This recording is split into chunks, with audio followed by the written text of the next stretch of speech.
વાગડ એટલે એક સમયનું સમૃદ્ધ પાંડવ યુગનું વિરાટ નગર તરીકે ઓળખાતા રાપર તાલુકામાં અનેક પૌરાણિક અવશેષો મળી રહ્યા છે। એવા આ વાગડ વિસ્તારના મુખ્ય મથક રાપર શહેર પણ પૌરાણિક મહત્વ ધરાવે છે। આ નગર અંદાજ પ્રમાણે 5000 વર્ષ અગાઉનું હોય તેવા અવશેષો મળે છે। એવા આ નગરના વિકાસ માટે ભાજપ શાસિત નગરપાલિકા દ્વારા વિવિધ વિકાસલક્ષી કામોનું આયોજન કરવામાં આવ્યું છે। જે અંગે માહિતી આપતા નગરપાલિકાના પ્રમુખ ચાંદભાઈ ભિંડે તથા ચીફ ઓફિસર તરુણદાન ગઢવીએ જણાવ્યું હતું કે હાલ 42000થી વધુ વસ્તી ધરાવતા આ નગરના વિકાસ માટે રાજ્ય સરકાર દ્વારા શહેરના વિકાસ માટે વિવિધ કાર્યો માટે 46.54 કરોડની ગ્રાન્ટ સાંસદ ધારાસભ્ય તથા શહેરી વિકાસ યોજના હેઠળ ફાળવવામાં આવી છે। જેમાં શહેરના આંડાવાડા તળાવ અને નાગાસર તળાવના વિકાસ માટે વોકવે પથ તથા સુશોભનની કામગીરી, શહેરના જાહેર પથ પર તથા સરકારી દિવાલ પર કચ્છિયતને ઉજાગર કરતી પેઇન્ટિંગ, પાવર હાઉસથી સુખડધાર સુધી ગૌરવ પથ, જાહેર સ્થળો તથા માર્ગ પર બેસવા માટે બેન્ચો, રાપર સીમ તળાવમાં પીવાના પાણી તથા બ્લોક રોડ, પાણીની પાઇપલાઇન, રોડ, લાઇટ, ટાંકા સહિતની કામગીરી રાપર શહેરની વસ્તીને પીવા માટે પાણી શુદ્ધ મળે તે માટે આરઓ ફિલ્ટર પ્લાન્ટ, શહેરમાં કચરો સાફ કરવા માટે કોન્ટ્રાક્ટ બેઝ અને સૂકો અને લીલો કચરો એકઠો કરી જેમાંથી પ્લાસ્ટિક તથા અન્ય ભેગા કરી વેચાણ માટે મૂકવામાં આવશે।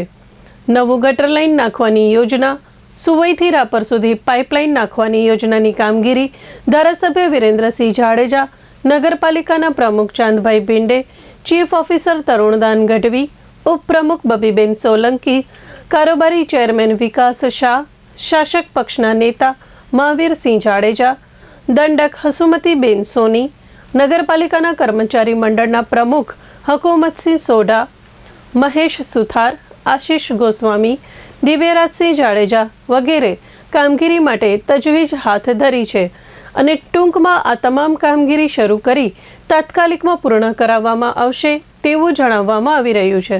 નગરપાલિકા તેમજ આપણા ધારાસભ્ય શ્રી વિરેન્દ્રસિંહજી દ્વારા સૌપ્રથમ તો પીવાના પાણીની સમસ્યા ના રહે તે માટે 25 કરોડના સુવઈ ડેમની યોજના જે મંજૂરી લેવાલી છે ટૂંક સમયમાં મંજૂર થઈને આવી જશે।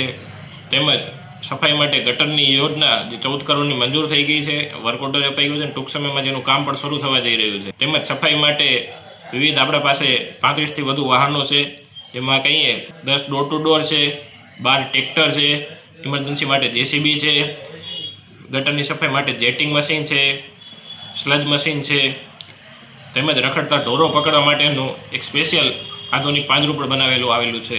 જે રખડતા ઢોરોનો પ્રશ્ન છે તેની કામગીરી શરૂમાં જ છે અને પાંજરાપોળોને પણ આપી છે। તેમજ એક આપણે જે નગાસર તળાવની બાજુમાં આશ્રમની બાજુમાં એક જે નગરપાલિકાનો પ્લોટ પડેલો છે ત્યાં ટૂંક સમયમાં નગરપાલિકા દ્વારા સંચાલિત એક ગૌશાળા પણ તૈયાર કરશું અને તેમજ જે નજીકની નંદીશાળીઓ છે ત્યાં આખલાઓને પકડી અને ત્યાં મોકલવામાં આવશે। અને તેમજ સફાઈની વાત કરીએ તો રાપર શહેરના મુખ્ય રસ્તાઓનો કોન્ટ્રાક્ટ બેઝ કરી દીધું છે, જેનું ટેન્ડર પણ ટૂંક સમયમાં થશે, જેથી શહેરના મુખ્ય રસ્તાઓ છે એ કોન્ટ્રાક્ટર દ્વારા અને નિયમિત દિવસમાં 2 થી 3 વખત સફાઈ રહે અને આપણું શહેર સ્વચ્છ અને સુંદર રહે। પાવર હાઉસથી કરીને સુખદધાર જે ધોરાવીરાને જોડતો રોડ છે ત્યાંથી ખૂબ મોટા પ્રમાણમાં પ્રવાસીઓ નીકળતા હોય છે, તે માટે પાવર હાઉસથી કરીને સુખદધાર સુધીમાં આપણે ગૌરવપથ તૈયાર કરી રહ્યા છીએ। જેમાં અત્યારે જે પાંચચિત્રોનું કામ ચાલુ છે કે કચ્છિયત જે પાંચચિત્રો કહીએ આપણે તે પૂર્ણ થઈ ગયા છે। તેમજ એમાં એડિટેડ લાઇટિંગ આવશે, નવા ડિવાઈડર આવશે અને સલારી નાકાથી સુખદધાર સુધી જ્યાં ટ્રાફિકની સમસ્યા ક્યાંક ને ક્યાંક રહેતી હોય છે ત્યાં રોડ વાઇડનિંગ કરી થોડા દબાણો હટાવીને ટ્રાફિક પણ દૂર કરવામાં આવશે, જેથી કરીને પ્રવાસીઓ આવતા હોય તેમજ શહેરીજનો ટ્રાફિકની સમસ્યા ન રહે। બગીચામાં વાત કરીએ તો તેનું કામ પ્રગતિમાં છે, તેમાં 60 લાખના ખર્ચે તેનું આધુનિકરણ થઈ રહ્યું છે। તેમાં નવા રમકડાઓ, નવું વોકવે, એક ગજેબો તૈયાર થયો છે સિટિંગ માટેનો અને નગાસર તળાવની વાત કરીએ તો તેમાં ઉપર એક ઓપન એર થિયેટર બનવા જઈ રહ્યું છે, જેને પણ કાંઈ સામાજિક કે રાજકીય કોઈ પણ પ્રોગ્રામ કરવો હોય તો એક સ્ટેજ તેને મળી રહે।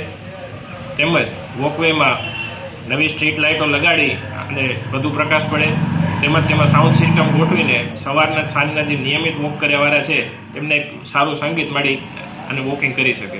ધાર્મિક સ્થળોની વાત કરીએ તો જાગેશ્વર મહાદેવ હમણાં પતરાનો શેડનું કામ ચાલુ છે, તેમજ કમળાદેવી મંદિરે પતરાનું સેટ ચાલુ છે. જે આપણે રાપર શહેરમાં પ્રવેશ કરતા હોય તાત્કાલિક તપેશ્વરી જે હનુમાનજી મહારાજ જ્યાં બિરાજમાન છે ત્યાં કને તેનું આખું કોમ્પાઉન્ડ પેવર બ્લોકથી હમણાં સુંદર કરવામાં આવશે. તેવી જ રીતે વિવિધ ધાર્મિક સ્થળોમાં જ્યાં પણ જરૂર હોય ત્યાં નગરપાલિકા દ્વારા નિયમિતપણે કામગીરી કરવામાં આવતી હોય તેમજ સફાઈ રાખવામાં આવતી હોય છે.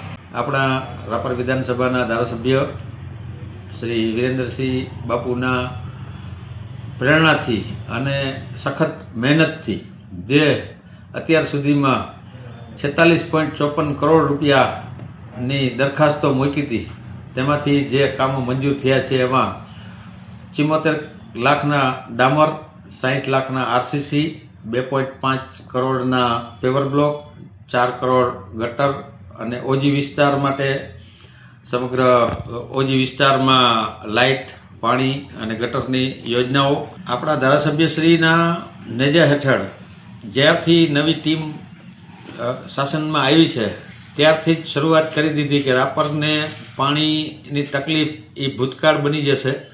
એટલા માટે જ આપણા ધારાસભ્યશ્રીના પ્રયાસોથી જે સુવઈથી રાપર સુધીના 25 કરોડ રૂપિયાની માતબર રકમ હમણાં ટૂંક સમયમાં મંજૂર થવા જઈ રહી છે.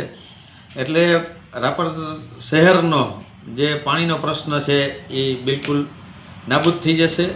સાથે હમણાં 14 કરોડ રૂપિયાની ગટરની યોજના મંજૂર થઈ ગઈ છે, તો તેના પણ કામ ટૂંક સમયમાં શરૂઆત કરવામાં આવશે. કાયદો વ્યવસ્થા સારો જ છે. 5 કરોડના આંધવારા તળાવ ઉપર જે સંપ ગોઠવવામાં આવશે, જે ઓવરહેડ ટાંકો ગોઠવવામાં આવશે, એ 5 કરોડનું કામ ચાલુ છે. સાથે વિવિધ હરેક સફાઈ અભિયાન સાથે ગટર વ્યવસ્થા, પાણી, લાઇટ બધામાં ખૂબ સારું કામ થઈ રહ્યું છે.